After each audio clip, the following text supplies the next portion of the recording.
Hi kids, we're going to be working on a brand new paper today. To do this, you're going to need your glue stick, you're going to need crayons, you're going to need a pencil to write your first name with, and a pair of scissors. In your packet this week, you will notice there is the gumball paper.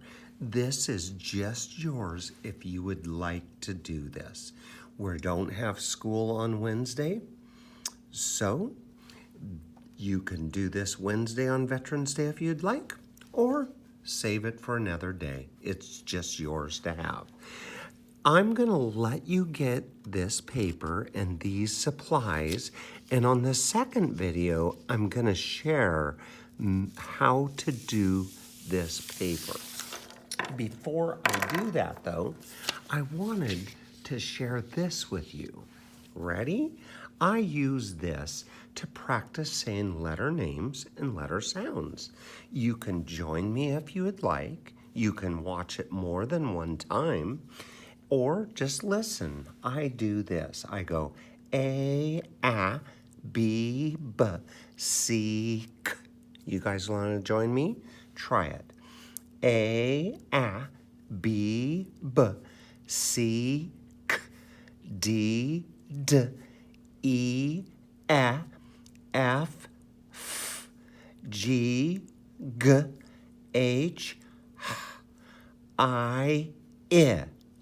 E says I says I.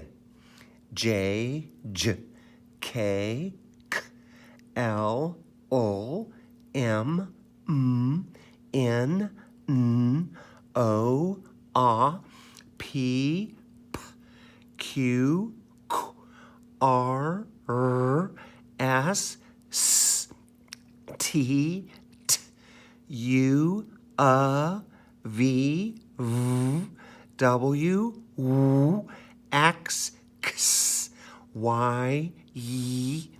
The bottom is kind of funny. Z, Z, Z, Z, Z. Get ready. Do the Z line with me. Z, Z, Z, Z, Z. Okay. I'll see you in a minute. Don't forget, you're going to need your paper, your pencil, crayons, glue stick, and scissors. Catch you in a few minutes, kids, and I'll show you how to do this.